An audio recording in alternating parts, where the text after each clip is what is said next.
شہر کے ایک پرانے حصے میں ایک 2 منزلہ گھر تھا۔ باہر سے دیکھنے میں وہ گھر عام سا لگتا تھا، مگر اندر ایک وقت ایسا بھی تھا جب قہقہوں کی آوازیں دیواروں سے ٹکرا کر گونجتی تھیں۔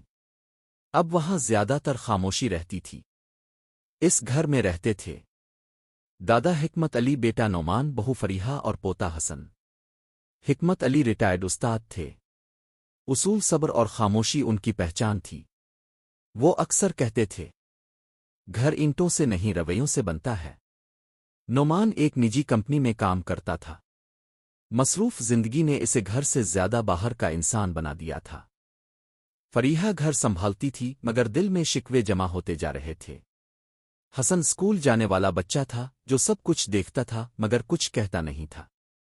ہر صبح سب ایک ہی چھت کے نیچے ہوتے مگر باتیں کم اور موبائل زیادہ چلتے۔ دادا ناشتے کی میز پر بیٹھتے تو سب کو دیکھتے رہتے مگر کوئی ان کی طرف دیکھتا نہیں تھا۔ ایک دن حکمت علی نے کہا، آج شام سب میرے کمرے میں آنا، ایک بات کرنی ہے۔ نعمان نے سر ہلایا، فریحہ نے خاموشی اختیار کی اور حسن نے تجسس سے دادا کو دیکھا۔ شام کو سب جمع ہوئے۔ حکمت علی نے ایک پرانی چابی میز پر رکھی۔ یہ اس گھر کے پچھلے کمرے کی چابی ہے۔ وہ کمرہ برسوں سے بند ہے۔ آج میں چاہتا ہوں کہ وہ کمرہ کھولا جائے۔ فریحہ چونک گئی۔ ابو جی، اس کمرے میں تو بس پرانا سامان ہے، کھولنے کا کیا فائدہ؟ دادا مسکرائے، کچھ سامان یادوں کا بھی ہوتا ہے۔ چابی گھمائی گئی۔ دروازہ کھلا تو گرد کی خوشبو کے ساتھ ماضی بھی باہر آ گیا۔ کمرے میں پرانی تصویریں، بچوں کے کھلونے، ایک ٹوٹی ہوئی گھڑی اور ایک ڈائری رکھی تھی۔ دادا نے ڈائری اٹھائی اور بولے، یہ میں نے اس دن لکھنا شروع کی تھی جب اس گھر میں پہلی بار خاموشی آئی تھی۔ نعمان نے حیرت سے پوچھا، خاموشی؟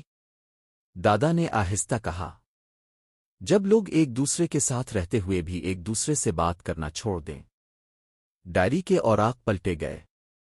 اس میں ہر اس دن کا ذکر تھا جب کسی نے کسی کی بات سنے بغیر فیصلہ کیا، جب کسی کی تھکن کو نظر انداز کیا گیا، جب محبت کو اسمجھا جاتا ہے کہہ کر چھوڑ دیا گیا۔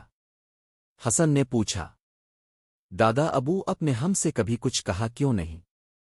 دادا کی آنکھیں نم ہو گئیں۔ کیونکہ میں چاہتا تھا تم خود سمجھو۔ اسی رات بجلی چلی گئی۔ اندھیرے میں سب ایک ہی کمرے میں بیٹھ گئے۔ موبائل خاموش تھے، باتیں شروع ہوئیں۔ نعمان نے پہلی بار مانا کہ وہ کام کے نام پر گھر سے بھاگتا رہا۔ فریحہ نے کہا کہ وہ گھر میں رہ کر اکیلی ہو گئی تھی۔ حسن نے آہستہ سے کہا، مجھے لگتا تھا ہمارا گھر صرف رہنے کی جگہ ہے، دل کی نہیں۔ خاموشی ٹوٹ چکی تھی۔ اگلی صبح حکمت علی نے اعلان کیا، میں اس گھر کی ذمہ داری تم دونوں کو دیتا ہوں مگر ایک شرط پر۔ وہ کیا؟ نعمان نے پوچھا۔ اس گھر میں کوئی دروازہ دل کے لیے بند نہیں ہوگا۔ وقت بدلا۔ ہر رات ساتھ کھانا، ہفتے میں ایک دن بغیر موبائل کے اور بات کرنے کی عادت واپس آئی۔ کچھ مہینوں بعد حکمت علی دنیا سے رخصت ہو گئے۔ ان کے جانے کے بعد اس بند کمرے کا دروازہ پھر بند کر دیا گیا، مگر اب اس لیے نہیں کہ بھلا دیا جائے بلکہ اس لیے کہ یاد رکھا جائے۔ دروازے پر ایک تختی لگائی گئی، یہ گھر باتوں سے زندہ ہے۔